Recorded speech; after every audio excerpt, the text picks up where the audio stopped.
नमस्कार दोस्तों, स्वागत है आपका इस YouTube channel Sarvan GS classes में। पिछले क्लास में हम लोग चर्चा किए थे वैदिक काल में समाज को। हम लोग समाज के अंतर्गत देखे थे कि समाज के अंतर्गत जो है समाज का स्तरीकरण, समाज में महिला की दशा, समाज का स्वरूप, समाज में खान पान, मनोरंजन के साधन, अन्य चीजों को हम लोग देखे थे। महिलाओं के बारे में बहुत सारे चीजों को हम लोग चर्चा किए थे, जन्म से लेकर के मृत्यु तक। ठीक है, किस प्रकार के प्रावधान बनाए गए थे, इन सब चीजों का हम लोग चर्चा किए थे। आज हम लोग चर्चा करेंगे उत्तर वैदिक कालीन समाज के बारे में कि उत्तर वैदिक कालीन समाज में क्या क्या परिवर्तन दिखाई देता है, उत्तर वैदिक काल में क्या चेंजिंग दिखाई देता है। देखिए, हम लोग पढ़े थे कि जो वैदिक कालीन समाज है, जो वैदिक कालीन समाज था, वो वर्ण व्यवस्था वहां पे पूर्ण रूप से दिखाई नहीं देता है। वर्ण व्यवस्था शुरुआती चरण में जो वैदिक कालीन समाज है, वहां पे लास्ट चरण में वर्ण व्यवस्था दिखाई देता है, वर्ण व्यवस्था दिखाई देता है। हम लोग देखे थे 10वें मंडल में। लेकिन उत्तर वैदिक काल में वर्ण व्यवस्था पूर्ण रूप से दिखाई देता है ऐत्रेय ब्राह्मण ग्रंथ में। ठीक है, अब देखिए, लेकिन इसका जो उत्तर वैदिक काल का जो मूल चीजें हैं, मतलब कि वैदिक काल के अंतिम चरण में तो आपका वर्ण व्यवस्था का विकास हो चुका था।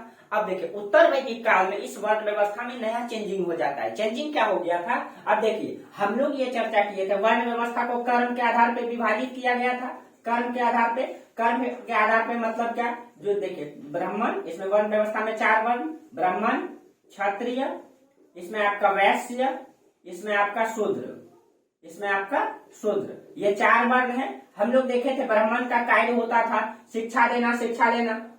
मुख्य रूप से कार्य विभाजन उस समय नहीं दिखाई दिया था, लेकिन उत्तर वैदिक काल में पूर्ण रूप से दिखाई देता है। इसका 6 कार्य निर्धारित किए गए थे, जो अभी हम लोग चर्चा करेंगे। ठीक है, शिक्षा देना, शिक्षा लेना, कर देना, कर लेना, यज्ञ करना, यज्ञ कराना। ठीक है, क्षत्रिय का काम था मतलब कि ये रक्षा करना, इसका काम क्या था? रक्षा करना। इसका काम था शिक्षा देना, शिक्षा लेना मुख्य रूप से। वैश्य का काम था व्यापार करना, और इसका जो काम था, इन तीनों को द्विज कहा जाता है।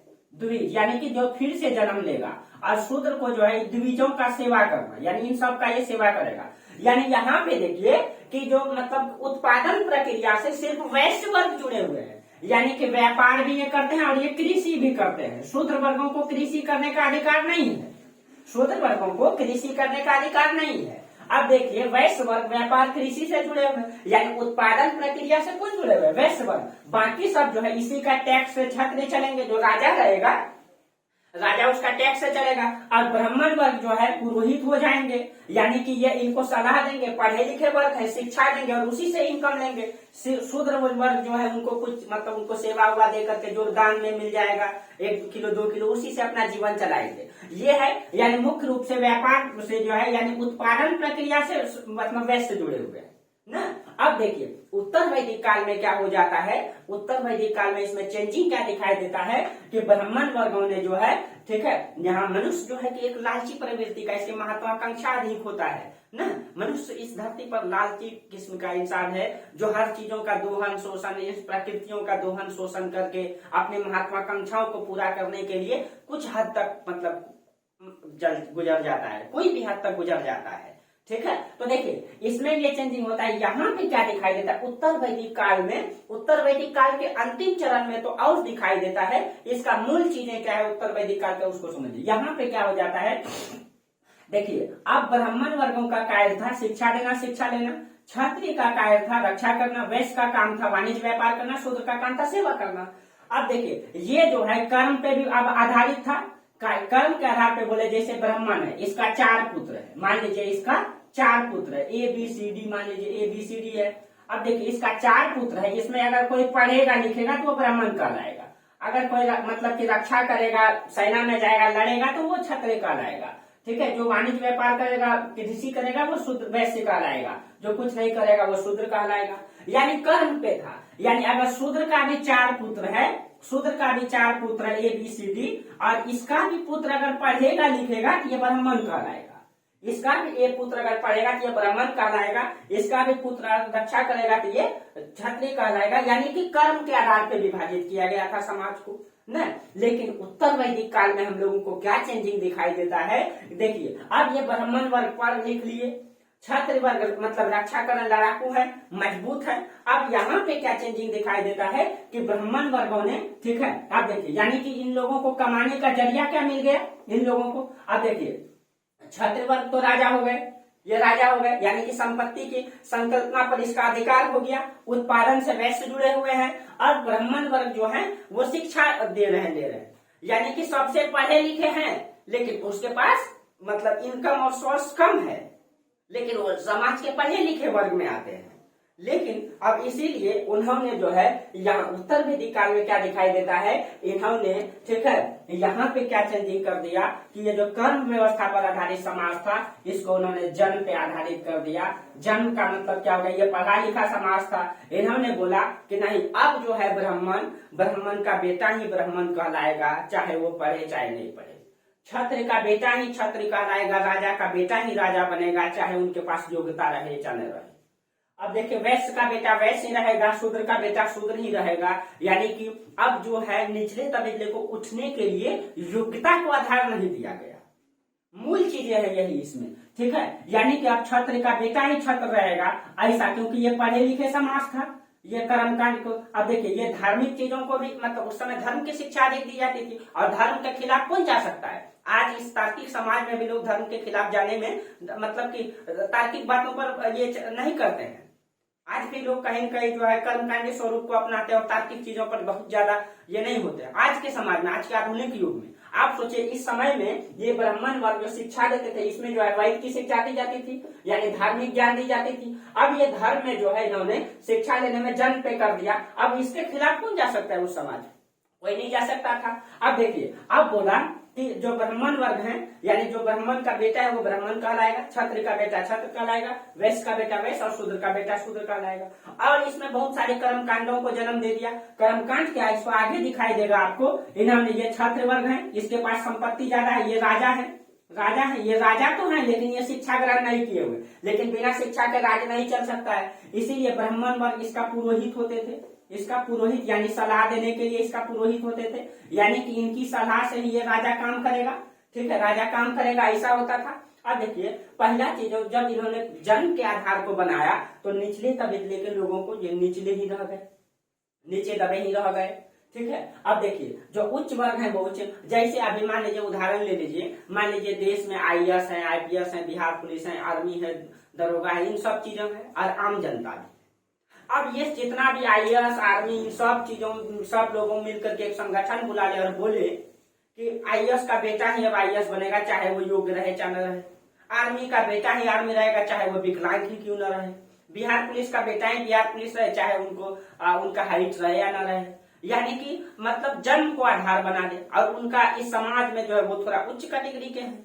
अब वो लोग संगठन बना ले, ऐसा आम जनता कुछ नहीं कर पाएगा, देश पे कब्जा कर लेगा, ऐसा करके ऐसा कर सकता है। अगर वो ऐसा कर ले तो अब देखिए, अब मतलब जैसे मान लीजिए IAS का बेटा IAS बन गया, लेकिन वो पढ़े लिखे, क्या वो डिस्ट्रिक्ट चला पाएंगे? तब तो समाज में भ्रष्टाचार फैलेगा। आर्मी का बेटा आर्मी बन जाए, उसका बेटा विकलांग है, वो बॉर्डर संभाल पाएगा? नहीं संभाल पाएगा। एक उदाहरण दे रहे हैं आपको, ठीक है। अब देखिए, उसी तरीके से ये समाज हो गया। इसीलिए यहाँ समाज में कर्मकांड बढ़ गया। कर्मकांड इतना हद तक बढ़ गया कि इन ब्राह्मण वर्गों ने, ठीक है, क्षत्रिय का ये पुरोहित हो गया, ये राजा हो गए, राजा का ये पुरोहित हो गया, सलाहकार हो गया। इन्होंने बहुत सारे कर्मकांडीय चीजों को जन्म दिया। ये इन्होंने बोला ये शूद्र जो है, ठीक है, ये शूद्र जो है कहीं न कहीं अछूत है। शूद्र जो है ये क्या है, अछूत है। यहीं से अस्पृश्यता का प्रारंभ होता है, छुआछूत। ये जो है अछूत है, ठीक है, इसको समाज में रहने का अधिकार नहीं है, इसको समाज से बाहर रखा जाएगा, ठीक है। इसीलिए अभी से ही ये वर्ग दबा हुआ रह जाएगा और इनके पास कोई अधिकार नहीं रहेगा। इनको जो है नदी किनारे ठंडे में हवा में मतलब कि उसमें रहने का अधिकार दिया। इसको समाज में घुसने का अधिकार नहीं था, नगर में। बहुत सारे कर्मकांड को जन्म दिया गया यहाँ पे। जो क्षुद्र वर्ग होते थे, ठीक है, जो क्षुद्र वर्ग होते थे उनके गला में घंटी मतलब वो घड़ा टांग दिया जाता था, ताकि वो थूकेगा ना तो वो घड़ा में थूकेगा, क्योंकि इसका मानना था अगर ये धरती में थूकेगा तो धरती जो है मतलब कि वो अपवित्र हो जाएगा। मतलब ये चलता था तो उसका मतलब जहाँ पे उसका पैर रखाएगा उससे धरती अपवित्र हो जाएगा, इसीलिए इसके पीछे में झाड़ू बांध दिया जाता था। इसको शिक्षा का अधिकार नहीं दिया गया। मतलब बहुत सारे कर्मकांड को यहाँ पे जन्म दे दिया गया। और बोलता था अगर तुमको पवित्र होना है तो तुमको मेरे पास आना पड़ेगा, पूजा पाठ कर, मतलब कि तुम अगर ये पवित्र होना चाहते हो तुमको ये यज्ञ कराना पड़ेगा, फलान यज्ञ। ये सब तो धीरे धीरे जन्म लेगा समाज में। इस तरीके से कर्मकांड हावी हो गया समाज में। यहीं पे वो चीजें जन्म लेती है। महिलाओं का अधिकार छीन लिया गया। हम लोग देखे वैदिक काल में महिलाओं का अधिकार था, यहाँ महिलाओं का सारा अधिकार छीन लिया जाता है उत्तर वैदिक काल में। इन सब चीज कर्मकांड को यहाँ पे जन्म दे दिया जाता है। अब देखिए, अब यहाँ पे ब्राह्मण वर्ग का जो लालच जब यहाँ बढ़ता है, देखिए आप लोग बुरा नहीं मानिएगा दोस्तों, सच्चाई है। और देखिए सबसे पहला चीज है कि वो समाज वैसा था, वो समाज में लोग बौद्धिक नहीं थे, तार्किक नहीं थे, इसीलिए उन्होंने ऐसा किया। पूर्व में बीती हुई घटनाओं पर हम लोग वर्तमान में नहीं ले सकते ऐसी चीजों, अपने में कोई नहीं लेना है। देखिए समझना है, जानना है, ठीक है। इसीलिए मैं खुद किसी भी जाति धर्म संप्रदाय से बहुत ज्यादा मायने, मतलब बहुत ज्यादा मायने नहीं, मैं मायने ही नहीं रखता हूँ। इसीलिए मैं किसी भी जाति धर्म संप्रदाय को ठेस नहीं पहुंचाना चाहता, मैं सच्चाई बताना चाहता। हमारा समाज का इतिहास ये रहा है। और उन सब चीजों को जब आप जानिएगा ही नहीं, आप कोई अपने में नहीं लीजिएगा, ठीक है। ये हमारा ऐसा रहा है, जो पूर्व में लोगों ने किया है उन सब चीजों को ये नहीं करना है, ठीक है। मतलब वो कहना इतिहास को जानना है, समझना है, ऐसा रहा है। आपसे क्वेश्चन पूछा जाएगा, ठीक है, इसीलिए समझना है, ठीक है। कोई अपने में नहीं लेंगे। मैं किसी भी संप्रदाय को ठेस नहीं पहुंचाना चाहता। चलिए अब देखिए, अब यहाँ पे क्या हो गया, यहाँ पे जो है मान लीजिए ये राजा होता था, ये राजा होता था, राजा का ये राज्य होता था। मान लीजिए ये एक राजा का राज्य है, ये दो राजा का राज्य है, ये तीन राजा का, ये चार, यानी कि एक राजा ये हो गया, एक राजा का राज्य, ठीक है। एक राजा का राज्य ये हो गया, यहाँ पे बहुत सारी जनता। इसी तरीके से बहुत सारा राज्य होता था। मान लीजिए ये यहाँ पे राजा है, ये यहाँ पे राजा है। राजा को सलाह देने के लिए पुरोहित होता था, पुरोहित यही ब्राह्मण वर्ग होता था, ठीक है। और राजा जो है अपनी प्रजा से टैक्स वसूल करके अपना संचालन करता था, ऐसे चलता था। लेकिन यहाँ पे पुरोहित वर्गों ने राजा को सलाह दिया कि अगर तुम, बहुत सारे यज्ञ के बारे में बोला, ठीक है, यानी कि उस समय समाज में जो कर्मकांडी चीजों को जो जन्म दिया, राजा को बोला अगर तुम अश्वमेध यज्ञ करोगे, अगर तुम, मतलब बहुत सारे यज्ञ को बारे में बताया गया, अश्वमेध यज्ञ है और बहुत सारा यज्ञ है, ध्यान में नहीं आ रहा है, ठीक है, अभी बताएंगे आपको। राजसूय यज्ञ, इस प्रकार से बहुत सारे यज्ञों का जो है कि संचालन बोला कि अगर आप राजसूय यज्ञ करते हैं, अश्वमेध यज्ञ करते हैं, ठीक है, और इसमें जो है उसमें जो है अग्नि को देवता माना गया था। इन सब चीजों को अभी हम बताते हैं, उदाहरण के सहित बताते हैं, लेकिन पहले ऐसे समझ लीजिए कि यहाँ पे बहुत सारे यज्ञ का जो है उल्लेख किया गया कि अगर आप यज्ञ कीजिएगा, अश्वमेध यज्ञ कीजिएगा, ठीक है, और उस यज्ञ में क्या होता था, राजा को बहुत बड़ी राजकोष, अपना पूरा संपत्ति जितना भी राजकोष होता था राजा का, वो सब पुरोहित वर्ग को दान देना होता था। और पुरोहित का कहना था कि हम जो है ईश्वर से जुड़े हुए हैं, हम जो है आपकी बातों को इस, मतलब कि यज्ञ के माध्यम से, अग्नि देवता के माध्यम से ईश्वर तक पहुंचाते हैं, ठीक है। आपकी इच्छाओं को, आपकी मान्यताओं को ईश्वर तक पहुंचाते हैं। कहाँ से? ये पुरोहित, क्योंकि हम पढ़े लिखे हैं, इसीलिए हम आपकी बातों को कहाँ तक, ईश्वर तक पहुंचाते हैं। इसीलिए आप ये यज्ञ कीजिए, आप साम्राज्य का, इतना बड़ा साम्राज्य का मालिक हो जाइएगा, आप ये सब साम्राज्य का मालिक हो जाइएगा। आप फला यज्ञ कीजिए, आप चिन्ह राजसूय यज्ञ, अश्वमेध यज्ञ कीजिए, ठीक है। बहुत सारा इन चीजों को जन्म दिया। और उसके माध्यम से क्या हो गया, कहीं कहीं राजा, इससे क्या होता था, राजा को अपना राजकोष, यानी इसका जो संपत्ति होता था, इस सब संपत्ति को दान देना होता था यज्ञ में। उसके बाद राजा, और कहीं कहीं ये लंबा समय तक चलता रहा। जब लंबा समय तक चलते रहेगा, कभी कभी तो ये क्षत्रिय वर्ग होगा, ये राजा वर्ग होगा, जो आज तक जो है लड़ाकू थे, वो कभी कभी समझने का प्रयास करेगा कि क्या सही मायने में पुरोहित वर्ग हमारी मान्यताओं को, हमारी बातों को ईश्वर तक पहुंचाते हैं, क्या सही में ईश्वर है। इन सब चीजों का सवाल उठाएगा। क्यों? कब? जब इसका राजकोष खाली हो जाएगा। इसीलिए तो यहीं पे हम लोग देखेंगे कि तब पुरोहित वर्गों पर जब आवाज उठाया जाएगा, बाद में बहुत सारे राजा आएंगे जो पुरोहित वर्गों पर इन सब चीजों के बारे में आवाज उठाएगा, तब देखेंगे वहीं से आपका दर्शन की शुरुआत होती है।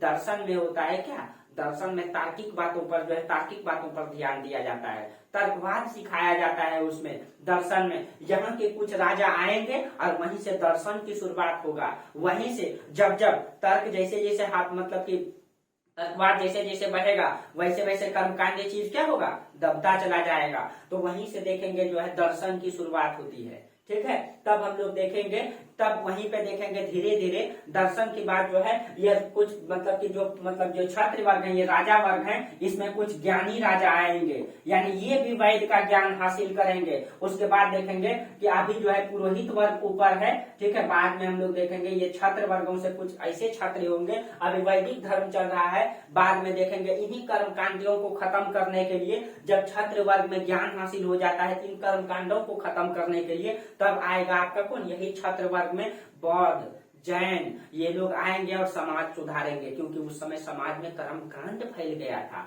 उसी कर्मकांड को खत्म करने के लिए लास्ट 600 BC में आपका जैन धर्म आते हैं और आपका बौद्ध धर्म आते हैं, इसी को समाप्त करने के लिए। अब देखिए इसमें जो है जैन और बौद्ध जो आपका आ रहे हैं, ये दोनों क्या है, ये दोनों क्षत्रिय है, ये दोनों जो है क्षत्रिय परिवार से है। अब देखिए क्यों, क्योंकि शूद्र को तो पावर उतना था नहीं कि ये जो है कि आवाज उठा पाए, और मतलब कि वैश्य वर्ग को भी उतना अधिकार था नहीं, इसीलिए आवाज कौन उठा सकता था, राजा, मतलब कि छात्र वर्ग जो लड़ाकू थे।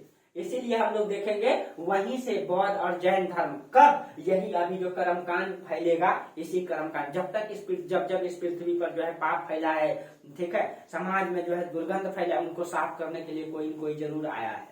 और उस समय हम लोग देखेंगे एक धार्मिक आंदोलन होगा जिसमें बौद्ध धर्म, जैन धर्म, बहुत सारे संप्रदाय का उद्भव होगा, ठीक है। ये आज इसका मूल चीजें हैं। चलिए अब हम लोग इसको मूल रूप से देख लेते हैं कि इसमें क्या क्या परिवर्तन आया, क्या क्या हुआ, ठीक है।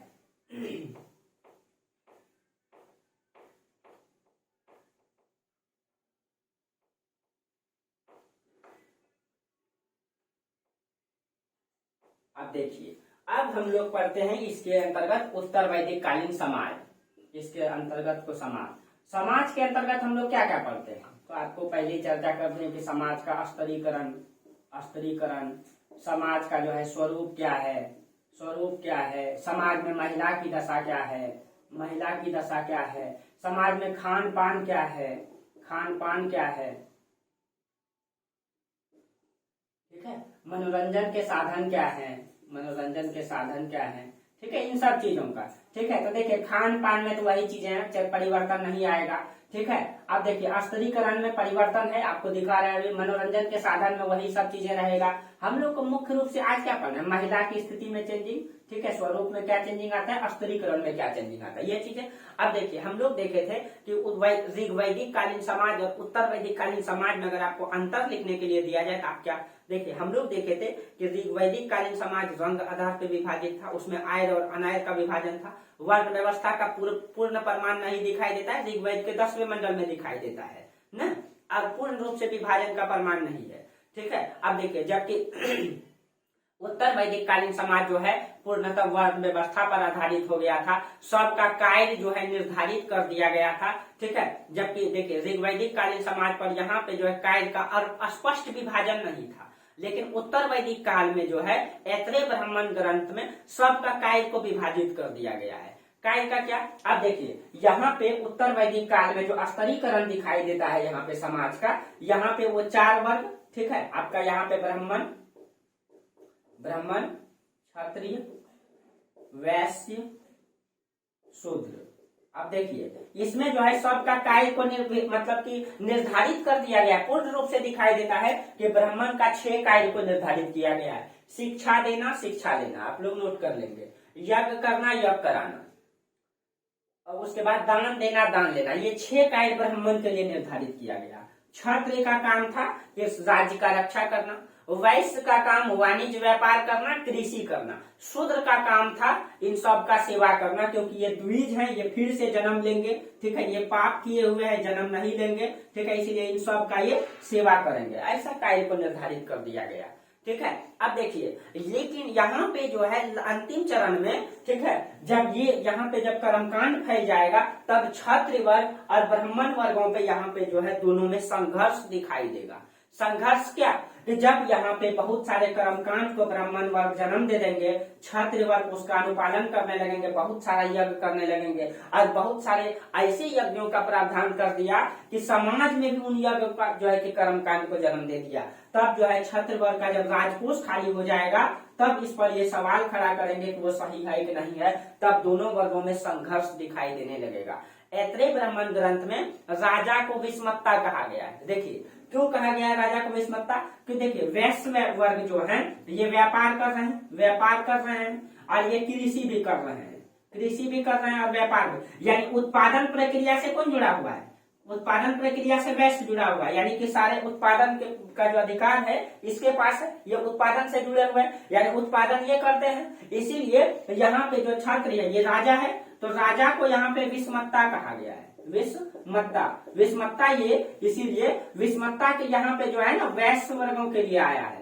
वैश्य यानी कि ये राजा जो है कहीं न कहीं ये वैश्य का अनुसरण कर रहे हैं, वैश्य का अनुसरण करते हुए यहाँ पे दिखाया गया है, क्योंकि उत्पादन प्रक्रिया से ये जुड़ा हुआ है और इसी का अनुसरण क्षत्रिय वर्ग यहाँ पे करना चाह रहे हैं। अब देखिए उत्तर वैदिक काल में जो है मतलब काय जब विभाजन हो गया, सबका काय विभाजन हो गया, तो वो दो चीजों को जन्म दिया। जब काय विभाजन हो गया, एक तो सामाजिक संघर्ष को जन्म दिया और एक संपत्ति पर अधिकार की समस्या को जन्म दिया। देखिए जब दो चीजें, यानी जब सबका काय विभाजन हो गया, ब्राह्मण का, क्षत्रिय का, वैश्य का, इन्होंने क्या, एक तो सामाजिक संघर्ष को जन्म दिया और दूसरा जो है संपत्ति पर अधिकार किसका होगा, संपत्ति पर अधिकार को लेकर के जो है संघर्ष दिखाई देता है।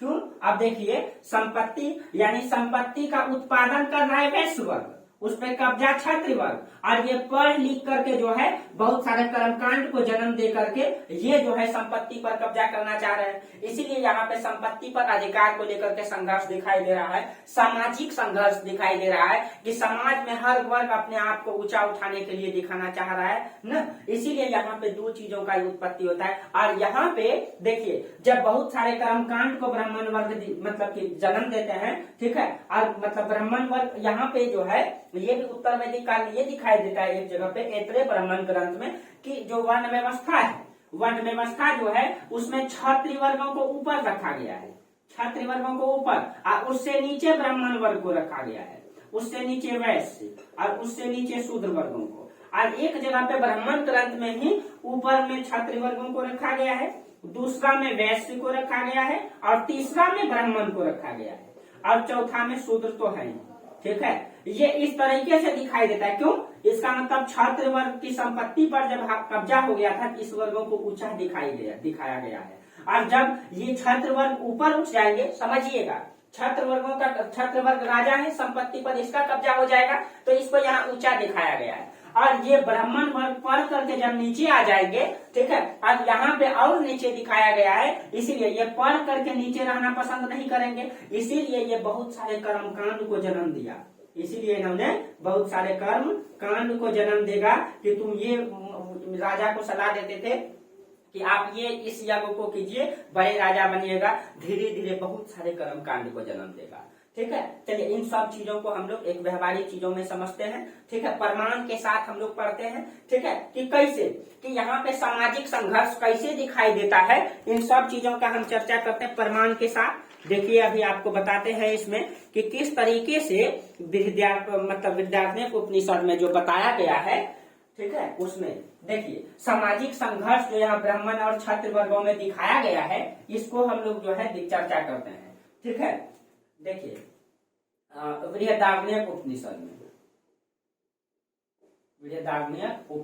ये उपनिषद ये सब के बारे में आपको आर्ट एंड कल्चर में बताएंगे, ठीक है, उपनिषदों की संख्या, इन सब चीजों के बारे में चर्चा करेंगे, आप लोग घबराएंगे, बस अभी समझिए खाली, ठीक है, आप इसको नोट करके रखिए, धीरे धीरे जब क्लास जैसे जैसे पूरा करते जाएंगे आपको पूरा समझ में आते जाएगा, ठीक है। बृहदारण्यक उपनिषद में जो है यहाँ पे राजा जनक और याज्ञवल्क्य के बीच जो है संवाद का उल्लेख आता है, ठीक है, इसमें याज्ञवल्क्य और गार्गी के बीच में संवाद का उल्लेख आता है, ठीक है। अब देखिए इसमें जो है राजा जनक और याज्ञवल्क्य, अब देखिए इन दोनों के बीच में संवाद का उल्लेख आता है, इसमें जो है एक गार्गी के मतलब कि याज्ञवल्क्य और गार्गी का भी उल्लेख संवाद का आता है, यानी यहाँ पे कहा जाता है कि इन दोनों के बीच में संवाद इसीलिए हुआ था कि यहाँ पे जो है ये पता चलता है कि दोनों वर्गों में ब्राह्मण और क्षत्रिय इन दोनों वर्गों में समझौता हुआ था।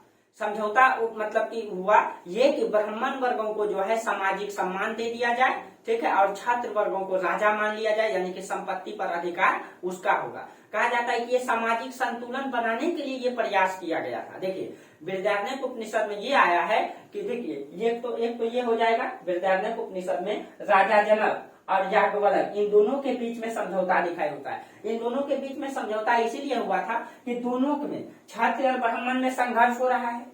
क्षत्रिय और ब्राह्मण में जब संघर्ष हो रहा है तो दोनों ने आपस में सामाजिक संतुलन बना रहे, समाज में इन चीजों का जो है कि अधिक उभार न आ जाए, इन सब चीजों के लिए इन दोनों ने समझौता कर लिया और समझौता में ये हो गया कि ब्राह्मण वर्ग को जो ब्राह्मण वर्ग है उनको बोला कि समाज में इसको सम्मान दे दिया जाए और छात्र वर्ग को जो है संपत्ति पर अधिकार, ये राजा हो जाएगा। ऐसा हो गया। देखिए इसका पूर्ण रूप से प्रमाण तब दिखाई देता है कि एक ही जगह बृहदारण्यक उपनिषद में ही वरुण और मित्र ये दोनों देवता हैं, ठीक है। इसी में आपका दो देवता के बीच, एक आपका वरुण और एक आपका मित्र, इन दो देवता, ये दोनों देवता हैं, ठीक है।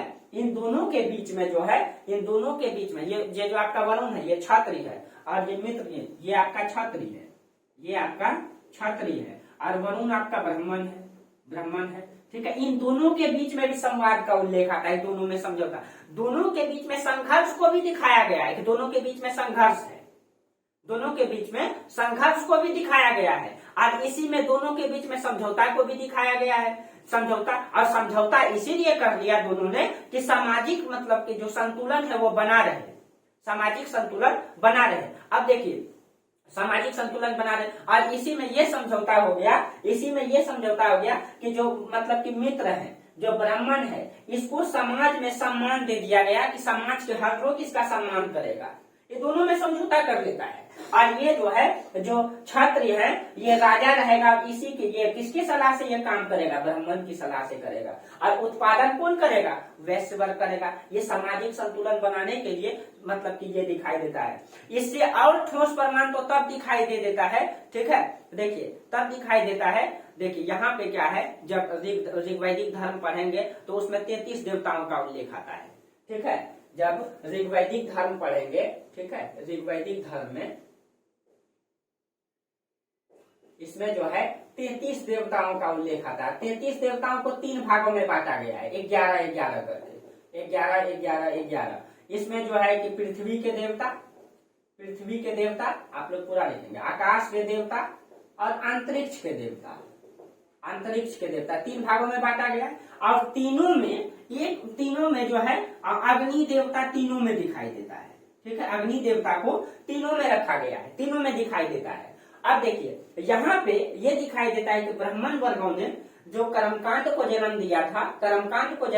अब देखिए अग्नि अगर तीनों में है तो कहीं कहीं तीनों तक अग्नि का पहुंच तीनों तक है, तो इसमें ये दिखाया गया है कि अग्नि तक तीनों का पहुंच है। तो इसमें जो ब्राह्मण वर्गों ने अग्नि को आधार मान के, क्योंकि अग्नि का तीनों तक पहुंच है, इसीलिए यहाँ पे यज्ञ करवा करके, यज्ञ यानी कि अग्नि देवता हो गया, ठीक है, इसका तीनों तक पहुंच है। तो यहाँ पे ये दिखाया गया है कि जो ब्राह्मण वर्ग है वो अग्नि का पूजा करवा करके, ये जो ब्राह्मण मतलब वो छात्र वर्गों से जो दान लेते थे वो कैसे, वो कहीं यज्ञ के माध्यम से वो ये बताना चाह रहे थे कि हम अग्नि देवता की पूजा करके, क्योंकि अग्नि का पहुंच पृथ्वी, आकाश और अंतरिक्ष तीनों देवता तक है, हम अग्नि की पूजा करके आपकी बातों को किसके तक पहुंचाते हैं, आपकी मनोकामना को तीनों देवता तक पहुंचाते हैं, ईश्वर तक पहुंचाते हैं और उसके मतलब की बदला में हम आपसे क्या लेते हैं, आपसे जो है दान दक्षिणा लेते हैं। और दान दक्षिणा भारी भरकम होता था, बड़ी मात्रा में होता था।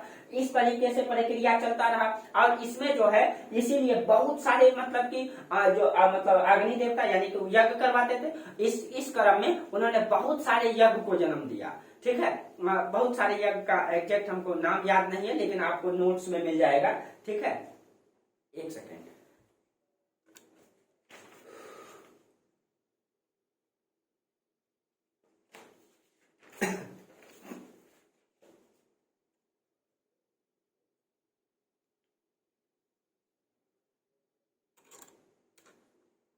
अब देखिए इसमें ये दिखाई देगा आपको। अब देखिए यहाँ पे मतलब कि जब यज्ञों का, अब यहाँ पे क्या होता है ध्यान दीजिएगा थोड़ा सा। अब देखिए, अब इनका कहना था कि इन तीनों में जो है अग्नि देवता दिखाई देता है, अग्नि देवता, ठीक है। तो इसी अग्नि देवता के माध्यम से ब्राह्मणों का कहना था कि इसी अग्नि देवता के माध्यम से हम आपकी बातों की, हम आपके मतलब महत्वाकांक्षाओं को ईश्वर तक पहुंचाते हैं, और उसके बदले में जो वो बड़ी मात्रा में राजकोष जो खाली हो जाता था राजाओं का, ठीक है। ये बहुत दिन तक प्रक्रिया चलते रहा, बहुत दिन तक प्रक्रिया चलते रहा, और इसमें जो है बहुत प्रकार के यज्ञ होता था। इसमें जो होता था आपका अग्निष्टोम यज्ञ, उसमें होता था आपका पुरुष मेघ यज्ञ, उसमें होता था सोत्रायनी यज्ञ, सोम यज्ञ, कई प्रकार के यज्ञ होता था। अब और इस यज्ञ के माध्यम से ये धीरे धीरे जन्म दिया था, यानी कि राजा को यज्ञ करवाना पड़ता था, यज्ञ करवाना पड़ता था। इधर मान लीजिए कि इधर आपका पुरोहित है, पुरोहित है यज्ञ, और इसमें आग जलाया जाता था, इधर राजा है, ठीक है। अब ये राजा जो है इसको इसके बदले में बड़ी संपत्ति देता था। अब राजा का राजकोष जो है इसके पास आ जाता था। अब इस लालच में इस पुरोहित वर्ग ने कई सारे जो है कि यज्ञ को जन्म दिया। पहले सिर्फ राजा से यज्ञ कराता था, अब जो है समाज में भी इन्होंने कई प्रकार का यज्ञ का जो है कि ये किया, पुनर्निर्माण किया, ढेर प्रकार का यज्ञ बना दिया। अब समाज में भी लोग यज्ञ कराने लगे, बहुत सारे मतलब चीजों, और उसके बदले में जो है कि यज्ञ कराने के बदले में पुरोहित वर्ग जो है संपत्ति लेता था, दान लेता था, ठीक है। इस तरीके से चलता था। अब देखिए, अब जब इसको जो दान आता था, इनका महत्वाकांक्षा बढ़ते जाता था, लोभ और लालच तो मनुष्य का गुण है, ठीक है, बढ़ते जाता था। अब देखिए, अब इसके कारण से क्या हो गया, इसका राजकोष खाली हो गया। अब पुरोहित वर्गों ने इसको जब पैसा मिलता था, इन्होंने और बहुत सारे यज्ञों को जन्म दिया, जैसे आपका पुरुष मेघ यज्ञ, सोत्रायनी यज्ञ, सोम यज्ञ, अग्निष्टोम यज्ञ, कई सारे यज्ञ। अब देखिए, ये जो पुरुष मेघ यज्ञ है, इसमें कहा जाता है 25 वो उसका निर्माण किया जाता था, यूपों का निर्माण किया जाता था, और उसमें 11 मानव की बलि दी जाती थी, 11 मानव की बलि दी जाती थी। और उसमें बलि, अब पशुओं का बलि दिया जाता था, बड़े बड़े पशुओं का बलि दिया जाता था। उसमें जो है कि शराब का आहुति दिया जाता था, यानी बहुत सारे कर्मकांड इस प्रकार से बहुत सारे, यानी कि मनुष्य को मतलब कि मनुष्य का बलि देने का पड़ता, इन सब चीजों को। और देखिए, अब इन सब यज्ञ के माध्यम से ये सब जो यज्ञ होता था, ये तो न तो समाज के लिए किसी भी प्रकार से लाभदायक था, न समाज के विकास के अनुकूल था, न समाज के विकास के अनुकूल था। तब क्षत्रिय वर्गों ने सोचा, कहीं न कहीं ये जो पुरोहित हैं हमारी बातों को अग्नि के माध्यम से इन देवताओं तक पहुंचाते हैं कि नहीं पहुंचाते हैं, इसका ध्यान कब जाएगा, जब ये सोचने लगेगा इसका राजकोष जब खाली हो जाएगा राजा का। तब जब इसका राजकोष खाली हो गया, तब इन्होंने सोचना प्रारंभ किया कि सही मायने में पुरोहित जो है ईश्वर से जुड़े हुए हैं कि नहीं जुड़े हुए हैं, क्या सही मायने में ईश्वर है कि नहीं है। जब ये सवाल खड़ा करेगा, वहीं से जो है किस चीज का उत्पत्ति होगा, दर्शन का सोचना प्रारंभ करेगा। अभी तक ये सोचता भी नहीं था, और इसका तब मूल प्रमाण तो तब दिखाई देता है कि बहुत सारे ऐसे राजा हुए जब ये पुरोहित वर्ग शिक्षा ग्रहण करते थे, वैद का ज्ञान हासिल करते थे, और राजा वर्ग तो करते नहीं थे, इसी के बातों से जो इसी के शिक्षा से अपना राज चलाते थे। लेकिन जब बहुत सारे मतलब पुरोहित वर्ग ऐसे आए जिन्होंने शिक्षा ग्रहण किया, तर्क करना प्रारंभ किया, और वहीं से उपनिषद की शुरुआत होता है, वहीं से दर्शन की शुरुआत होता है, ठीक है, वहीं से आपका दर्शन की शुरुआत होता है। और आपको दर्शन के बारे में आगे बताएंगे, ठीक है। अब देखिए, अब इसी में आपका जैसे कुरु के राजा हुआ करते थे उद्दालक अरुणी, ये राजा शिक्षित थे। जैसे पंचाल के राजा हुआ करते थे प्रवन जयवीर, उसके बाद काशी के राजा अजात शत्रु, कैकेयी के राजा अश्वपति, विदेह के राजा जनक, ये ऐसे राजा थे जो बल और बुद्धि दोनों पर अपना जो है कि पुरोधा रखते थे, दोनों पर अपना रखते थे। और यही चीज ये साबित करता है, कहीं कहीं ब्राह्मण और छात्र वर्गों में ये लंबा संघर्ष हुआ था इस समय में, ठीक है, ये संघर्ष को दिखाता है। अब देखिए समाज में और कई सारे चीजों का जो है कि जन्म हो गया था। महिलाओं में जो प्रथा को, जो नई प्रथा को जो जन्म ले लिया था, उन सब चीजों को भी हम लोग चर्चा करते हैं। कि देखिए, यहाँ पे जो है एक नई प्रक्रिया का विकास हो गया था। कि देखिए ये तो हो गया कि संघर्ष दिखाई देता है। अब यहाँ पे देखिए, अब हम लोग इसको समझते हैं, ठीक है। ये तो आपको उदाहरण दे करके समझा रहे थे, ठीक है। चलिए आप लोग देखिएगा आराम से, धीरे धीरे थोड़ा सा वीडियो तो लंबा हो ही जाता है, लेकिन समझ में आएगा आपको, धीरे धीरे इतिहास पूरा क्लियर हो जाएगा कि हमारा इतिहास कैसे बना।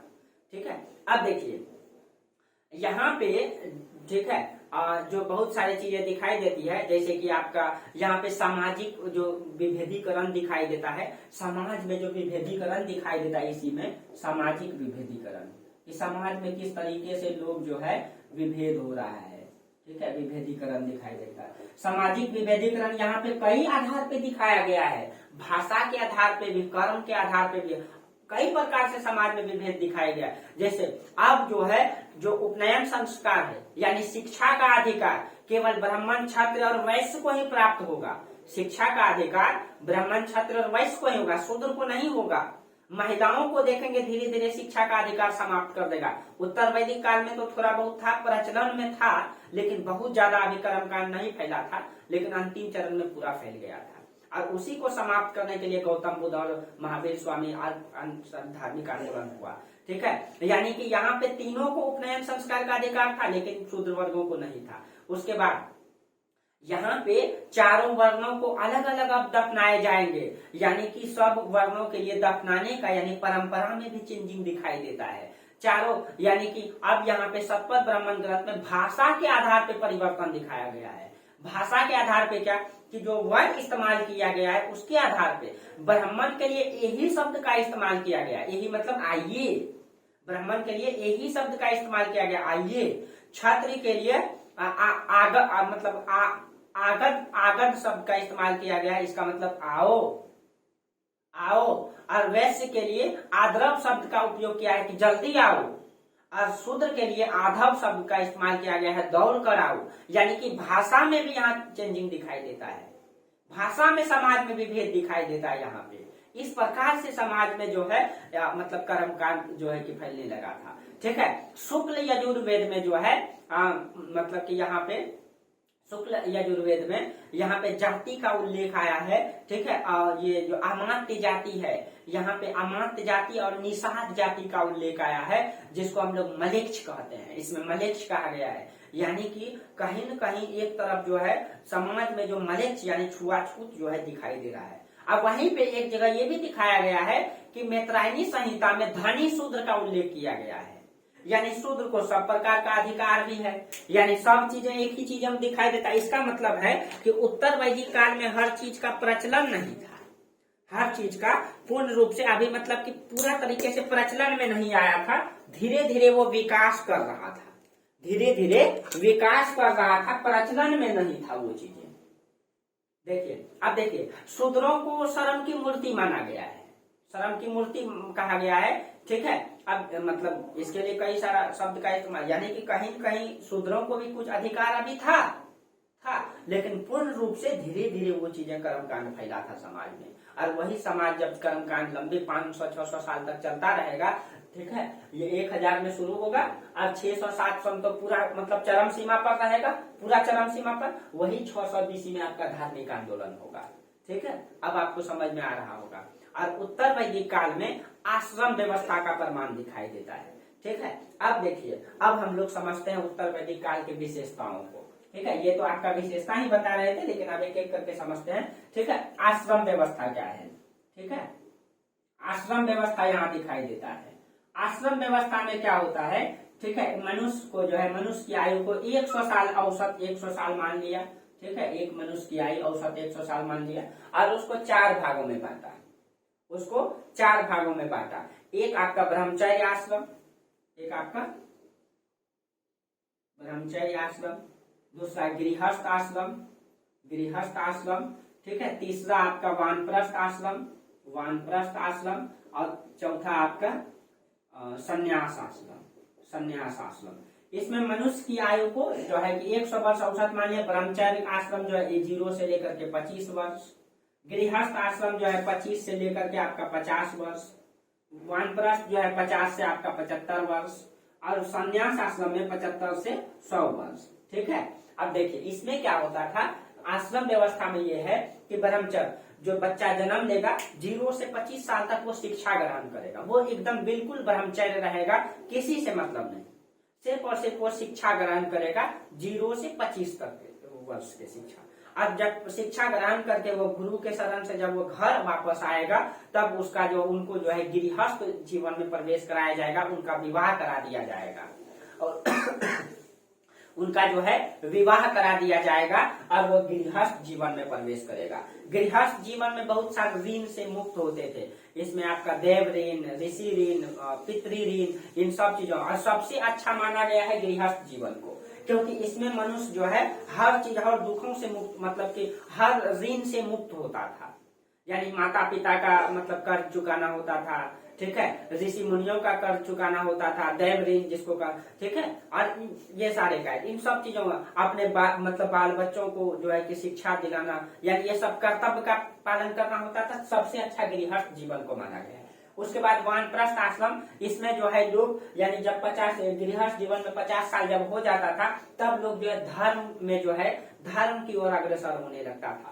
और जब वो 75 साल से अधिक हो जाता था, वो सन्यास की ओर, उसको समाज से मतलब नहीं रहता था, वो अपना सन्यास ग्रहण कर लेता था, अपना जीवन में मग्न रहता था। इस तरीके से अब देखिए इन मतलब कि ये जो है चारों, इन सब चारों का एक साथ उल्लेख जो है जबालो उपनिषद में आया है, ठीक है, जबालो। लेकिन ये जो है आपका आश्रम व्यवस्था का, ये ध्यान में रखिएगा, आपका आश्रम व्यवस्था का जो पहला प्रमाण है आपका, ये छांदोग्य उपनिषद में है, छांदोग्य उपनिषद में, ठीक है। लेकिन छांदोग्य उपनिषद में इस 3 का ही प्रमाण आया है।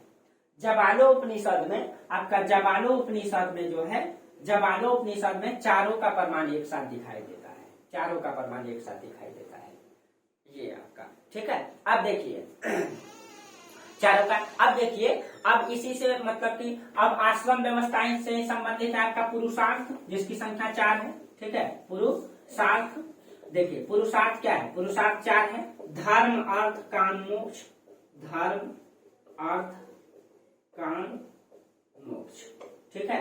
अब देखिए अर्थ और काम, ये तो आपका गृहस्थ जीवन से संबंधित है, यानी अर्थ का मतलब होता है कि अर्थव्यवस्था, काम का मतलब होता है पत्नी सुख। तो ये जो है गृहस्थ जीवन में पुरुषार्थ में 2 चीज मतलब मनुष्य प्राप्त करता है, एक तो अर्थव्यवस्था से जुड़ा रहता है, प्लस में काम यानी कि पत्नी सुख की प्राप्ति करता है, वो गृहस्थ जीवन में करता है, ठीक है। अब देखिए धर्म, धर्म का वो जो है कहाँ पे अनुपालन करता है, वानप्रस्थ में, और संन्यास आश्रम में वो मोक्ष का कामना करता है, ठीक है। इन सब चीजों का प्रमाण अब दिखाई देने लगा था समाज में, ठीक है। अब देखिए ये उसके बाद तो ये आपका आश्रम व्यवस्था है, ठीक है, आश्रम व्यवस्था आप लोग समझते होंगे, आप लोग अगर मूवी वूवी पुराना सब देखते होंगे, उन सब चीजों में भी दिखाया जाता है, ठीक है।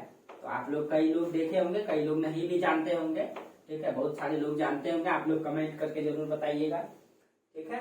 चलिए अब देखिए, अब हम लोग देखते हैं कि समाज में स्त्री की दशा क्या है। मूल रूप से इसी को जानना होता है, ठीक है, स्त्री की दशा, उनका शिक्षा क्या है, ठीक है। मनोरंजन के साधन, खान पान तो लगभग वही चीजें रहेगी, ठीक है, क्योंकि यहाँ मोबाइल टेलीफोन तो आया नहीं।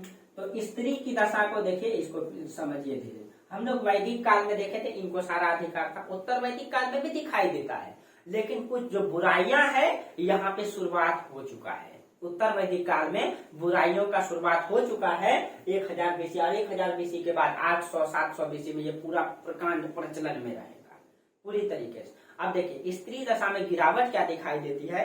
ऐत्रेय ब्राह्मण ग्रंथ में पुत्री के जन्म को दुखों का कारण बताया गया है, यानी अगर पुत्री जन्म लेगा तो वो दुख है, उसको दुख का कारण माना गया है पुत्री को। तो कहीं न कहीं ये चीजें हैं कि ये मतलब ये दिखा रहा है कि अब जो है लोग जो है पुत्री की जन्म को हतोत्साहित कर रहा है, ठीक है। लेकिन बृहदारण्यक उपनिषद में जो है विद्वान पुत्री की प्राप्ति के लिए लोग जो है अनुष्ठान का करता है। तो इसका मतलब ये चीजें हैं कि लोग जो है विद्वान पुत्री की कामना कर रहा है और एक जगह पे पुत्री के जन्म को जो है उत्साहित भी करना। इसका मतलब है कि कहीं न कहीं समाज में जो है पुत्री को अधिकार था, लेकिन कुछ चीजें जो है धीरे धीरे गिरने लगा था, यानी अभी पूरा प्रचलन में नहीं आया था। अथर्ववेद में पुत्री की तुलना जो है सभा और समिति से की गई है। इसका मतलब है कि मतलब पुत्री को अधिकार भी है, ठीक है, अधिकार भी है।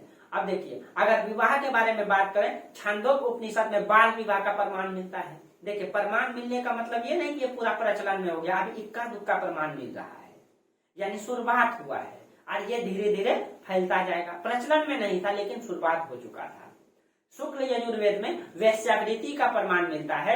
ठीक है, क्या महिलाएं वेश्यावृत्ति करने लगी, इसका मतलब कहीं न कहीं समाज में गिरावट दिखाई दे रहा है। अथर्ववेद में विवाह विच्छेद का प्रमाण मिलता है। विवाह विच्छेद का मतलब होता है तलाक, यानी कि अब जो है पुरुष जो है महिला को धीरे धीरे हतोत्साहित कर रहा है। अथर्ववेद में दहेज प्रथा का भी प्रमाण मिलता है। एक कल्याणी नाम की महिला थी, उन्होंने बहुत सारे मतलब अपने पिता के यहाँ से बहुत सारी संपत्ति लेकर के आए, उसका प्रमाण दिखाई देता है। ठीक है, यानी कि अब दहेज प्रथा, ठीक है, मतलब तलाक, यानी कि वेश्यावृत्ति, जो महिलाओं में जो बुराइयां है वो स्टार्ट हो गया, यानी धीरे धीरे शुरुआत हो रहा है। ठीक है, अथर्ववेद में जो है इसमें कन्या की जन्म को जो की निंदा की गई है, यानी अगर कन्या की पुत्री की जन्म होता है तो उसका निंदा किया गया है, यानी धीरे धीरे। ठीक है, अब देखिए मैत्रायणी संहिता में स्त्री को सुरा और पाशा के समान समझा गया। इन सब चीजों को आप लोग नोट कर लीजिएगा। मतलब जो सुरा और पाशा का मतलब होता है शराब और जुआ के समान समझा गया है, यानी कि मतलब जो मतलब पत्नी है वो सिर्फ और सिर्फ जो है कि सुरा और पाशा का मतलब हो गया कि ये जो है सिर्फ और सिर्फ ये करने के लिए है, उपयोग करने, उपभोग की वस्तु को समझ लिया उसको एक प्रकार से कि सिर्फ और सिर्फ उपभोग की वस्तु है। ये इस तरीके से अब महिलाओं में गिरावट दिखाई देगा आपको।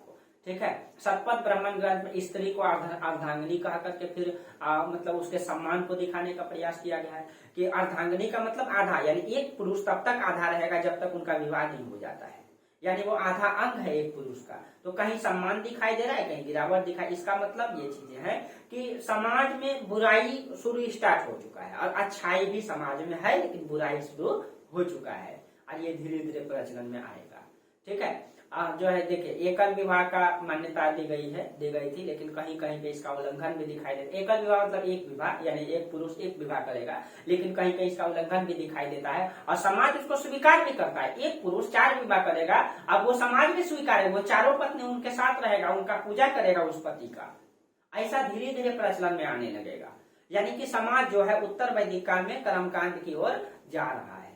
ठीक है, और अथर्ववेद में मतलब महिलाओं को पुनर्विवाह का अधिकार था, यानी महिला पुनर्विवाह कर सकती है। अथर्ववेद में इसका 10 बार उल्लेख आया है पुनर्विवाह का। इसका मतलब है कि महिला की अगर पति मर जाता होगा तो उसको पुनर्विवाह का अधिकार था, लेकिन कहीं कहीं ये कर मतलब कि इसका उल्लंघन भी दिखाई देता है। ठीक है, अब देखिए अगर शिक्षा का अधिकार को बात करें तो देखिए शिक्षा का अधिकार में पुरुष और महिला दोनों है। देखिए थोड़ा शिक्षा में वहां पे हम चर्चा नहीं किए थे। जो शिक्षा है इसमें जो है मतलब पुरुष है और महिला है, पुरुष और महिला। अब इसमें भी 2 प्रकार। ठीक है, जो पुरुष है ऐसा पुरुष जो जीवन भर शिक्षा ग्रहण करता रहेगा, जो जीवन भर शिक्षा ग्रहण करता रहेगा उसको जो है उपकर्षण कहा गया है पुरुष में। ठीक है, नहीं सॉरी, जो गृहस्थ आश्रम में चल जाएगा उसको उपकर्षण कहा। उपकर्षण क्या होता है, यानी कि जब पुरुष जो है शिक्षा ग्रहण करके फिर गृहस्थ जीवन में चल जाएगा। गृहस्थ आपको आश्रम व्यवस्था बताए, आश्रम व्यवस्था में क्या 0 से 25 साल तक जो है कि बस व्यक्ति क्या करेगा, शिक्षा ग्रहण करेगा, उसके बाद कहाँ चल जाएगा, गृहस्थ जीवन में चल जाएगा। यानी कि अब वो पत्नी सुख की प्राप्ति करेगा, ठीक है, दुखों से मुक्त होगा, इन सब चीजों, तो वो गृहस्थ। लेकिन कुछ ऐसा पुरुष था जो जीवन भर शिक्षा ग्रहण करेगा, उसको नैष्ठिक कहा गया है। ठीक है, उसको जो है नैष्ठिक कहा गया है। ये ऐसा पुरुष होता था जो जीवन भर शिक्षा ग्रहण करता था। उसमें महिला भी इसी प्रकार से 2 तरह से था, एक जीवन भर शिक्षा ग्रहण करती थी, एक जो है आपका गृहस्थ जीवन में। जैसे सद्योवधू, ये ऐसी महिला होती थी जो गृहस्थ जीवन में चल जाती थी शिक्षा ग्रहण करके बाद, यानी 0 से 25 वर्ष तक वो शिक्षा ग्रहण करती थी, उनके बाद उनका विवाह हो जाता था, उसको सद्योवधू कहा गया है। उसका ब्रह्मवादिनी कहा गया है वैसी महिलाओं को जो जीवन भर शिक्षा ग्रहण करती थी, उसको ब्रह्मवादिनी कहा गया है। ठीक है, इस तरीके से शिक्षा का प्रमाण दिखाई देता है। शिक्षा मूल रूप से वैदिक शिक्षा दिया जाता था, गणित का ज्ञान दिया जाता था, नैतिक शिक्षा दिया जाता था। आज तो नैतिक शिक्षा नहीं है। ठीक है, उसके बाद नीति का शिक्षा दिया जाता था, इन सब चीजों की शिक्षा मूल रूप से दिया जाता था। ठीक है, और मतलब कि यहाँ भी कुछ ऐसी महिलाएं हैं जो विद्वान महिलाएं हैं, ऐसा नहीं है, यहाँ भी कुछ अच्छी महिलाओं का प्रमाण मिलता है, कुछ उच्च स्तर की महिलाओं का प्रमाण मिलता है, जैसे गार्गी है, मैत्रायणी है, ठीक है, कल्याणी है, ये सब महिलाएं हैं। ठीक है, जो कि मतलब आपका विद्वान महिला है उत्तर वैदिक काल में भी। लेकिन अब यहीं से समाज में कर्मकांड स्टार्ट हो जाएगा। कर्मकांड प्रचलन में आ जाएगा। अब समाज में जो है सती प्रथा, ठीक है, विधवा मतलब कि प्रथा, बहुत सारे प्रथा आने लगेगा, बहुत सारे यज्ञ, बहुत सारे कर्मकांड समाज में फैलने लगेगा। शूद्रों को मतलब कि समाज से बाहर निकाल दिया जाएगा। इतना समाज में कर्मकांड फैल जाएगा कि शूद्र वर्गों को जो है कि जीने का अधिकार नहीं रहेगा सही से, ठीक है। ब्राह्मण वर्गों का वर्चस्व हावी होने लगेगा। राजा वर्ग जो है कि मतलब इस तरीके से कर्मकांड प्रारंभ हो जाता है। निचले तबके के लोगों को कोई अधिकार नहीं रह जाता है। और यही चीजें आजादी के बाद दिखाई देता है। इसीलिए डॉक्टर भीमराव अम्बेडकर ने संविधान में इन सब चीजों के, तो ये सब चीजें आगे चर्चा करेंगे, ठीक है। अब हम लोग उत्तर वैदिक काल के बारे में देखेंगे कि किस तरीके से हम लोग यहाँ पे देखें। ये तो आपका समाज का स्वरूप है, और लेकिन हम आपको अब ये बताएंगे कैसे अब वो शहर बसेगा। आप मेरी बातों को समझ पा रहे होंगे। अगले क्लास में पूरी तरीके से समझाएंगे आपको। हाँ, बाकी आप लोग सब सोच रहे होंगे मनोरंजन के साधन नहीं बताए, खान पान नहीं बताए। देखिए, मनोरंजन के वही सब साधन रह गए, ठीक है। जो नाटक मंचन है, नृत्य है, गान है, जानवरों की लड़ाई है, उस वही सब रह गए। बाकी आपका खान पान में वही मतलब गेहूं है, जौ है, जो आपको बताए थे वही है, ठीक है। महिला की स्थिति आपको बताई थी, स्तरीकरण बताई थी। अब स्तरीकरण में समाज में वर्ण व्यवस्था हो गया, वर्ण व्यवस्था हावी हो गया समाज में, ठीक है। ये तो आपको बता दिए। समाज का स्वरूप जो है उस प्रकार से हो गया, वैसा स्वरूप है समाज का, आपको दिखाई दिए, ठीक है। बाकी आपको समझ में आ गया इसका समाज में, ठीक है। आप लोग इसको अच्छी तरीके से नोट कर लेंगे, लिख लेंगे, ठीक है। और कहीं आपको आंसर लिखने में भी दिक्कत नहीं आएगा। जहां समस्या हो आप लोग जो है कमेंट कर सकते हैं। किसी को हमसे पर्सनल में बात करना हो तो आप जो है मेरा टेलीग्राम में जो है कि मैसेज कर सकते हैं, ठीक है। टेलीग्राम में मैसेज कर सकते हैं, आपसे टेलीग्राम में डायरेक्ट बात हो जाएगी। टेलीग्राम का लिंक आपका हर वीडियो में रहता है, ठीक है। आप लोग वीडियो देखिए, अच्छा लगता है शेयर कीजिए, बढ़ाइए, ठीक है। और इन सब चीजों को फैलाइए, ठीक है। और क्लास तो बेहतरीन होता ही होगा, ठीक है, और बेहतर होते जाएगा। धीरे धीरे क्लास आपका और बेहतर होते जाएगा। आप लोग चिंता न करें, ठीक है। नोट्स जरूर बनाइए। चलिए, आज हम लोग यहीं तक बात करेंगे, ठीक है। फिर लंबी क्लास हो जाएगी। फिर अगले क्लास से बहुत ही इंटरेस्टिंग क्लास आप लोगों के लिए लेकर के आ रहे हैं, बहुत ही इंटरेस्टिंग क्लास, ठीक है। ठीक है, फिर हम लोग आज यहीं तक चर्चा करते हैं। तब तक के लिए ठीक है, धन्यवाद आप लोगों को।